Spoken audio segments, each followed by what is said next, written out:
halaman 16 itu masalah berwudu. Nah, ambil jaga halaman 16. Itu ada halaman 16 ada bacaannya berwudu. Nah, berhadaslah. Nah, jadi itu wudu menurut bahasa artinya bersih. Nah, bersih dan indah. Jadi kalau orang yang berwudu itu bersih ujarnya. Jadi dengan sebab berwudu jauh dengan terhinggap oleh bermacam-macam penyakit. Karena keadaan orang tersebut dalam keadaan bersih. Jadi jauh yang namanya dihinggapi, disentuh oleh yang namanya virus itu kemungkinan jauh sekali dengan orang yang berwudu. Karena keadaan orang yang berwudu itu orang yang bersih lah, jadi bersih dan indah. Nah itu. Sedangkan menurut syariat Islam, menurut hukum Islam, artinya membersihkan anggota. Anggotanya dibersihkan. Anggota wudunya untuk menghilangkan apa yang dihilangkan, yaitu menghilangkan hadas lah, untuk menghilangkan hadas. Jadi bila orang mau salat, mau baca Al-Quran, dihilangkan dulu hadasnya dengan cara berwudu. Nah itulah menurut hukum Islam. Kalau menurut hukum, kalau menurut apa tadi? Menurut bahasa artinya bersih dan indah lah. Nah itu. Jadi orang yang hendak melaksanakan baik itu ibadah sembahyang, ibadah salat lah, mau melaksanakan tawaf jadi kesimpulannya mau mengerjakan haji dan umrah itu yang diwajibkan apa? Yang lebih dulu diwajibkan apa? Nah, jadi ujarnya yang lebih dulu diwajibkan sebelum mau mengerjakan sembahyang atau mau mengerjakan tawaf, kesimpulannya mau mengerjakan ibadah haji dan umrah. Nah, yang diwajibkan terlebih dahulu ialah berwudu dulu. Jadi kesimpulannya kada boleh orang sembahyang, kada boleh orang mau tawaf, mau mengerjakan ibadah haji, mau mengerjakan ibadah umrah, tidak boleh kalau kada diawali dengan berwudu. Nah, kada boleh. Jadi kalau kada berwudu haram. Jadi sembahyang kada boleh, kada berwudu. Sekalipun adik-adik sembahyang jangan main-main sembahyangnya berwudu. Jadi harus berwudu. Karena wudu adalah menjadi syarat. Menjadi syarat apa? Di situ ada bacaannya. Karena wudu adalah menjadi syarat. Syarat apa? Karena wudu menjadi syarat sahnya salat. Jadi syarat sahnya salat itu diantaranya berwudu dulu. Kalau mau salatnya itu sah, kalau mau salatnya itu diterima oleh Allah Subhanahu wa taala, syaratnya harus berwudu dulu lah. Nah, itu diantaranya. Nah, kita bacakanlah kelebihan orang yang berwudu.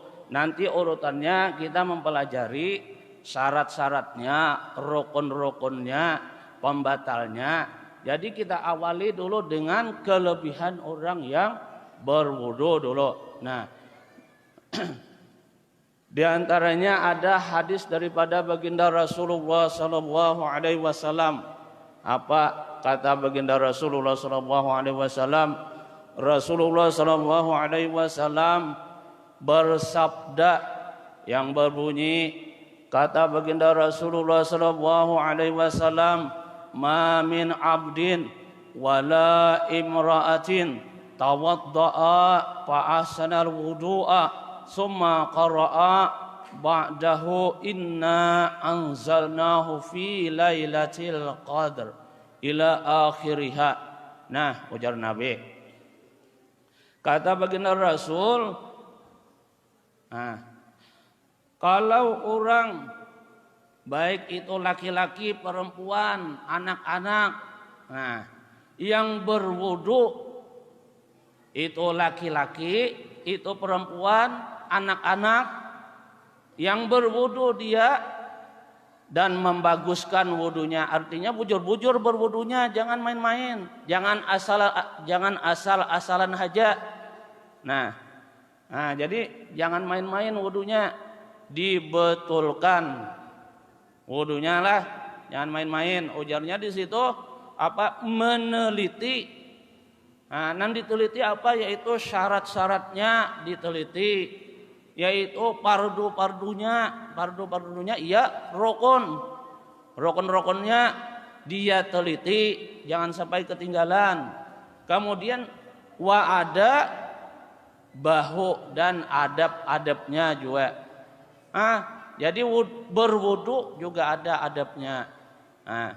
Yang pertama diantaranya kan membaca bismillah, itu termasuk adab orang berwudu juga. Sesudahnya berdoa itu adab orang berwudu juga. Itu. Jadi meneliti syarat-syaratnya, kemudian meneliti rukun-rukunnya, dia meneliti adab-adabnya. Itu namanya membaguskan wudunya. Jadi lalu apa yang diberikan oleh Allah kepada orang yang berwudu? Laki-laki, perempuan, adik-adik yang berwudu dengan membaguskan wudunya. Setelah berwudu tadi dia membaca inna anzalnahu fi lailatul qadr ila akhiriha sampai habis. Mulai dari awal sampai akhir ayat. Dia membaca. Lalu apa yang diberikan oleh Allah, yang dikasihkan oleh Allah kepada orang tersebut? A'tahullahu ta'ala bi kulli harfin minha mi'ata darajatin wa khalaqallahu ta'ala min kulli qatrat min wudu'ihi malakan yastaghfiru lahu ila yaumil qiyamah. Ujar Nabi lah, jadi yang dikasihkan kepada orang tersebut dengan tiap-tiap huruf yang dia baca surah inna anzalna fi lailatul qadr ila akhir. Tiap-tiap hurufnya itu yang baca Allah kasihkan kepada orang tersebut mi'ata darajatin, yaitu 100 derajat. Satu huruf saja berapa bilangan surah inna anzalna itu al-qadar itu berapa jumlah bilangannya? Ulun kada dapat juga menghitung. Tadi berusaha untuk menghitung, kada dapat juga berapa bilangannya. Kada dapat, salah terus. Kaina bahasa berapa bilangan surah inna anzalna itu sampai habislah, mulai dari awal sampai akhirnya. Satu hurufnya itu saja 100 derajat diberikan Allah orang yang membaca setelah selesai berwudu. Satu hurufnya saja berapa jumlah hurufnya surah Al-Qadar itu. Segitu kita mendapatkan derajat di sisi Allah. Kemudian lagi wa khalaqallahu ta'ala, dan Allah menciptakan tiap-tiap daripada titisan air wudu kita itu berapa banyak titisannya itu Allah ciptakan daripada tiap-tiap titisan air wudu kita tuh yang diciptakan Allah yaitu malakan, yaitu seorang malaikat yang diciptakan Allah. Titisan air wudu kita itu dijadikan Allah yaitu berupa seorang malaikat. Setiap titisan berapa banyak titisannya? segitu juga banyaknya malaikat yang dijadikan oleh Allah Subhanahu wa taala kepada orang yang berwudu, yang membaguskan wudunya. Nah, kemudian malaikat tadi diperintahkan pulang oleh Allah, yastaghfirullahu ila yaumil qiyamah. Jadi ditugaskan oleh Allah, malaikat yang diciptakan dari titisan air wudu tadi diperintahkan oleh Allah yastaghfirullahu ila yaumil qiyamah, yaitu memohonkan ampun kepada orang yang berwudu tadi ila yaumil qiyamah, sampai mulai dari dia berwudu, berapa banyak dia berwudu, berapa banyak titisan air wudunya, nah segitu juga banyaknya dia mendapatkan keampunan daripada Allah Subhanahu wa taala dengan istighfarnya malaikat yang dijadikan daripada titisan air wudu tadi. Lah, itu kebaikan daripada orang yang berwudu. Nah, sedikit lagi. Nah, itu diantaranya hadis kelebihan orang yang berwudu. Nah, kemudian lagi ujar Nabi sallallahu alaihi wasallam, qala Nabi sallallahu alaihi wasallam, man tawaddaa lis-salati fa ahsanal wudu'a. Nah, kemudian lagi ujar Nabi lah, summa qala ila salati fa innahu yakhruju min khati'atihi kayaumi waladathu ummuhu. Ujar Nabi sallallahu alaihi wasallam. Jadi ujar Nabi, orang yang berwudu, nih orang yang berwudu, berwudunya tadi untuk apa? Tujuannya untuk melaksanakan sembahyang. Berwudunya tadi untuk mengerjakan salat. Nah, berwudunya untuk mengerjakan salat dan membaguskan dia akan wudunya. Wudunya dibaguskan, jangan asal-asalan saja.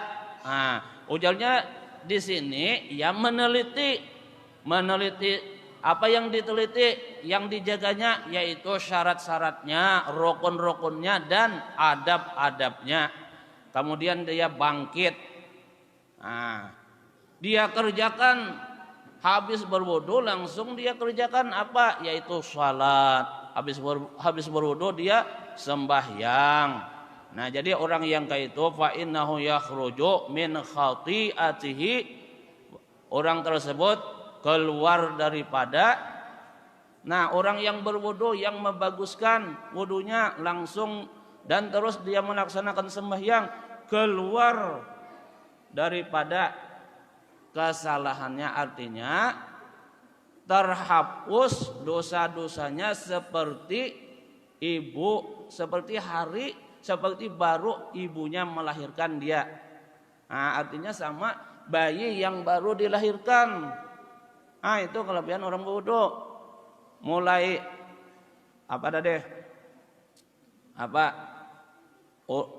mau berwudu dia untuk mengerjakan salat, membaguskan wudunya, kemudian dia bangkit untuk mengerjakan salat.